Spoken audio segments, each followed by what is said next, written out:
কিয়ামতের দিন কেউ সম্পদ নিয়ে, কেউ সন্তান নিয়ে, বাড়ি গাড়ি নিয়ে আল্লাহর কাছে হাজির হলে কোনো লাভ হবে না। তবে যে একটা অন্তর নিয়ে যাবে, যেই অন্তরটা পরিচ্ছন্ন পবিত্র, সেখানে কোনো কলুষ নেই, এই অন্তরটা থেকে আখিরাতে উপকার দিবে।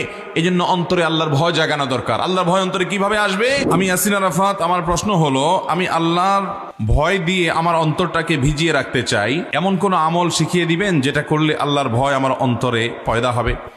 মাশাআল্লাহ, সম্ভবত একজন তরুণ, একজন যুবকের প্রশ্ন, খুবই আশা জাগানিয়া প্রশ্ন, যে আল্লাহর ভয়, আল্লাহ রাব্বুল আলামিনের খৌফ, এটা দিয়ে অন্তরকে তিনি সবসময় জাগ্রত করে রাখতে চান, সমৃদ্ধ করে রাখতে চান। ভাইরা আমার, দুনিয়ার কোনো মানুষের ভয়, এটা আমাদেরকে তটস্থ করে, এটা আমাদেরকে সন্ত্রস্ত করে, এটা আমাদের মধ্যে ত্রাসের সৃষ্টি করে, এটা আমাদেরকে কষ্ট দেয়। একজন সন্ত্রাসী আপনাকে খুন করবে, একজন শত্রু আপনার ক্ষতি করবে, একজন ডাকাত আপনাকে হত্যা করতে পারে। এরকম যদি ভয় থাকে, তাহলে আপনার ভিতরে অস্থিরতা কাজ করবে, আপনার কষ্ট হবে, আপনার ঘুম হবে না, আপনার পেরেশানি হবে।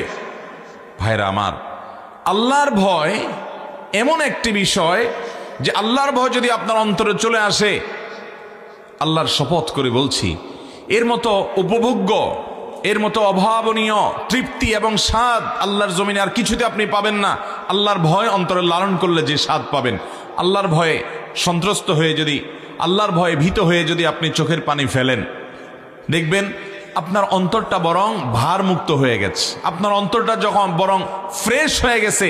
আর যদি আল্লাহর ভয় ছাড়া অন্য কোনো মানুষের ভয় আপনার চোখের পানি আসে, আপনি আরো অস্থির হবেন, আরো পেরেশান হবেন, আরো ডিপ্রেসড হবেন। এই জন্য আল্লাহর ভয় দ্বারায় অন্তরকে যদি পরিপূর্ণ করতে পারেন কেউ, তাহলে তার দ্বারা কোনো পাপাচার হবে না, অন্যায় হবে না, অবিচার হবে না। তার অন্তরটা সজীব থাকবে, সতেজ থাকবে, তাজা থাকবে, আল্লাহমুখী থাকবে। এই অন্তর সম্পর্কে আল্লাহ বলেছেন, ইয়াউমা লা ইয়ানফাউ মালুন ওয়ালা বানুন ইল্লা মান আতাল্লাহা বিকলবিন সালিম। কিয়ামতের দিন কেউ সম্পদ নিয়ে, কেউ সন্তান নিয়ে, বাড়ি গাড়ি নিয়ে আল্লাহর কাছে হাজির হলে কোনো লাভ হবে না। তবে যে একটা অন্তর নিয়ে যাবে, যেই অন্তরটা পরিচ্ছন্ন পবিত্র, সেখানে কোনো কলুষ নেই, এই অন্তরটা থেকে আখিরাতে উপকার দিবে। এই জন্য অন্তরে আল্লাহর ভয় জাগানো দরকার। আল্লাহর ভয় অন্তরে কিভাবে আসবে? নাম্বার 1, আপনাকে কোরআন পাঠ করতে হবে। ওয়াইদা তুলিয়াত আলাইহিম আয়াতুহু যাদাতুহুম ঈমানা। আল্লাহর আয়াত তেলাওয়াত করলে অন্তরে ঈমান বৃদ্ধি পায়। এজন্য ভাইরা, আল্লাহর আয়াত, কোরআন বেশি বেশি করে পড়বেন, বুঝে বুঝে পড়বেন। আজ মুসলমানদের বাসা থেকে কোরআন দূর হয়ে গেছে। স্মার্টফোন এবং নেটের নেশা আমাদেরকে মোবাইলগুলো আমাদেরকে কোরআন থেকে দূরে সরিয়ে ফেলেছে। কোরআন যদি আপনি বুঝে বুঝে পড়েন, অর্থ সহকারে, ব্যাখ্যা সহকারে তিলাওয়াত করেন, প্রতিদিন আপনি কোরআনের সাথে সময় কাটান, আপনার অন্তর আল্লাহর ভয়ে বিগলিত হবে। আলাম ইয়ানি লিল্লাযীনা আমানু আন তাখশা কুলুবুহুম লিযিকরিল্লাহ ওয়া মা নাযালা মিনাল হক। আল্লাহর পক্ষ থেকে যে হক এবং সত্য এসেছে, সেটার কারণে আল্লাহর ভয়ে অন্তরটা বিগলিত হওয়ার সময় কি এখনো আসে নাই ভাই? এই মোবাইল আর কতকাল ফেসবুক, ইউটিউব, টিকটক এবং এই সমস্ত জিনিসের মধ্যে আপনি বুঁদ হয়ে থাকবেন? ভাইরা আমার, জীবন গলে যাচ্ছে বরফের মতো করে, কতকাল হারিয়ে থাকবেন এগুলোর মধ্যে? আসুন আল্লাহর ভয়ে ভীত করি নিজেকে, আল্লাহর ভয়ে নিজেকে, অন্তরকে বিগলিত করি। সেজন্য কোরআন বুঝে বুঝে পড়বো তো ইনশাআল্লাহ।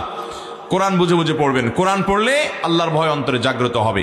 দ্বিতীয়ত, আল্লাহর নেককার এবং আল্লাহ ভীরু মানুষগুলোর সান্নিধ্যে থাকবেন। পৃথিবীর সব জায়গাতেই কম বেশি পাবেন। আপনি আপনার গ্রামে খোঁজ করেন, কিছু ভালো মানুষ পাবেন, তাহাজ্জুদের নামাজ পড়ে, কারোর কোনো ক্ষতি করে না, পারলে মানুষ উপকার করে, কোনো পাপাচার করে না, কোনো গুনাহ করে না, কোনো গালমন্দ করে না, এবং নিজে ভালো থাকার চেষ্টা করে। এরকম ভালো মানুষগুলোর সাথে মিশবেন, বন্ধুতা করবেন, তাদের সান্নিধ্যে বসবেন। আল্লাহ বলেছেন, ইয়া আইয়ুহাল্লাযীনা আমানুত্তাকুল্লাহ, ঈমানদাররা মুত্তাকি হও। কিভাবে হবে? ওয়া কুনু মা'আস সাদিকিন, সৎকর্মশীল মানুষদের সাথে থাকো। এই জন্য আপনি যখন নেককার মানুষদের সাথে থাকবেন, আল্লাহ ভীরু মানুষদের সাথে থাকবেন, আপনার অন্তরে আল্লাহর ভয় পয়দা হবে।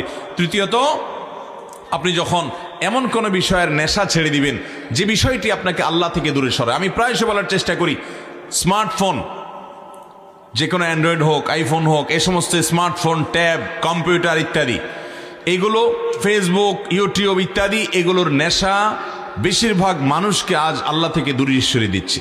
এগুলোর ব্যবহার অনেকে ইসলামের নামে করছেন, কিন্তু সেগুলো এমনভাবে অনিয়ন্ত্রিতভাবে ব্যবহার করছেন যে আমাদের নামাজে মনোযোগ নাই কেন?